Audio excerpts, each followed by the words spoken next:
Hello student, আমি সন্দীপ আচারিয়া। আবারও আমি হাজির নতুন একটা ভিডিও নিয়ে। আজকের যে বিষয় আমি আলোচনা করব সেটা হচ্ছে গিয়ে মাইনর হিস্ট্রি ফোর্থ সেমিস্টার। অর্থাৎ তোমরা যারা নর্থ বেঙ্গল ইউনিভার্সিটির আন্ডারে আছো তাদের জন্য আজকের এই ভিডিও। অর্থাৎ minor history fourth semester. Minor history কি আছে দেখো, 1526 থেকে 1760, অর্থাৎ আওরঙ্গজেবের মৃত্যু পর্যন্ত, মোগল সাম্রাজ্যের পতন। তো তোমাদের কি কি পড়তে হচ্ছে? তো তোমাদের পড়তে হচ্ছে 12 নম্বরে থাকছে, 6 নম্বরে থাকছে এবং 3 মার্কসে থাকছে। তো 12 নম্বরের জন্য তুমি কি কি প্রশ্ন পড়বে সেটা আমি বলছি। প্রথম প্রশ্ন যেটা পড়বে 1 নম্বর, মুঘল সাম্রাজ্যের পতনের কারণগুলি আলোচনা করো, অথবা মুঘল সাম্রাজ্যের পতনের জন্য অরঙ্গজেব কতখানি দায়ী বা দাক্ষিণাত্য নীতি কতখানি দায়ী তা আলোচনা করো। ভেরি ভেরি ইম্পর্টেন্ট প্রশ্ন একটি। এবার আমি আসি 2 নম্বর প্রশ্নে। 2 নম্বর প্রশ্ন তুমি কি পড়বে? শের শাহের শাসন ব্যবস্থা, খুব ইম্পর্টেন্ট প্রশ্ন, এটা পড়ে রাখবে। 3 নম্বর পড়বে যেটা 18 শতকে অন্ধকার আচ্ছন্ন যুগ বলা হয় কেন। 4 নম্বর পড়বে শিবাজির শাসন ব্যবস্থা অথবা মারাঠা সাম্রাজ্যের উত্থানে শিবাজির ভূমিকা আলোচনা করো বা সুদৃঢ়ীকরণে শিবাজির ভূমিকা।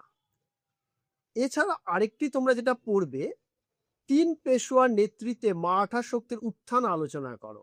ভেরি ভেরি ইম্পর্টেন্ট, কিন্তু যে মারাঠার থেকে যেটা আমি বললাম 6 নম্বর 12 মার্কস দুটোই কিন্তু খুব ইম্পর্টেন্ট।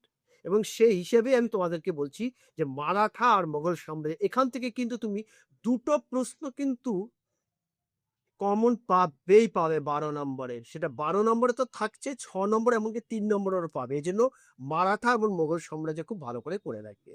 আচ্ছা, পরবর্তী প্রশ্ন তুমি কি পড়বে?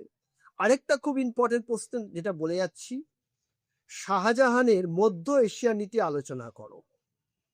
শাহজাহানের মধ্য এশিয়া নীতি আলোচনা করো।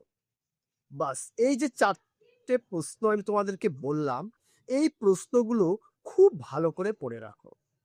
এখান থেকেই কিন্তু তুমি 12 নম্বরে দুটো প্রশ্ন কমন পেয়ে যাচ্ছ। এবার আসি 6 নম্বরে। 6 নম্বরের জন্য তোমাকে 4টে প্রশ্ন করতে হচ্ছে। কি কি পড়বে? 1 নম্বর প্রশ্ন, আকবরের রাজপুত নীতি। 2 নম্বর প্রশ্ন পড়বে, মুঘলের চিত্রকলা সম্পর্কে টিকা লেখো।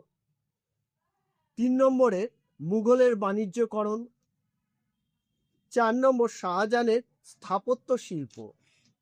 ভেরি ভেরি ইম্পর্টেন্ট কিন্তু এগুলো। আকবরের ধর্মনীতি বা দিন ই ইলাহি, খুব ভালো করে পড়ে রাখবে। মনসবদারি প্রথা, অরঙ্গজেবের ধর্মনীতি, তার সঙ্গে অরঙ্গজেবের দাক্ষিণাত্য নীতি পড়বে।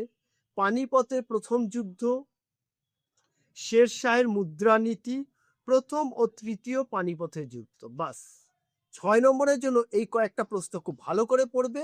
আর 3 মার্কসের জন্য কি পড়বে দেখো, 3 মার্কসের জন্য পড়বে নূরজাহান চক্র, আকবরনামা, জাহাঙ্গীরনামা, কাকে জিন্দাপীর বলা হয় এবং কেন, যৌথ স্বদেশমুখী, বর্গীয় শিলাদের, আবু ফজল। বাস, এই কয়েকটা প্রশ্ন খুব ভালো করে তৈরি করে যাও।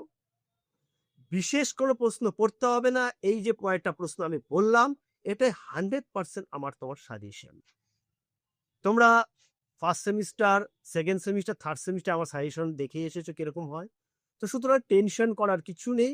যেই প্রশ্নগুলো আমি পড়লাম সেগুলোই তোমরা ভালো করে পড়ে যাও। এখান থেকেই কিন্তু তোমার 12 মার্কসের দুটো কমন পেয়ে যাচ্ছ, 6 নম্বরে 4টে পাচ্ছ এবং 3 নম্বরে 4টে পাচ্ছ। তো আজকে আমি এখানেই ভিডিও শেষ করব।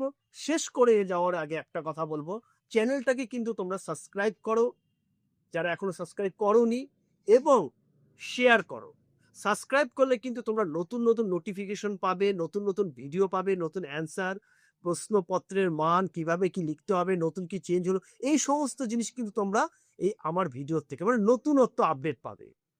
তো সেই জন্যই আমার একটাই কথা, যে চ্যানেলটাকে খুব মানে সাবস্ক্রাইব করবে এবং শেয়ার করবে, যারা যারা নতুন আছে তাদের দেখার সুযোগ করে দিবে। তো আজকে এখানেই রাখছি। পরবর্তী ভিডিও থাকছে তোমাদের ফার্স্ট সেমিস্টারে পলিটিক্যাল সায়েন্স নিয়ে মাইনর নিয়ে আসবো।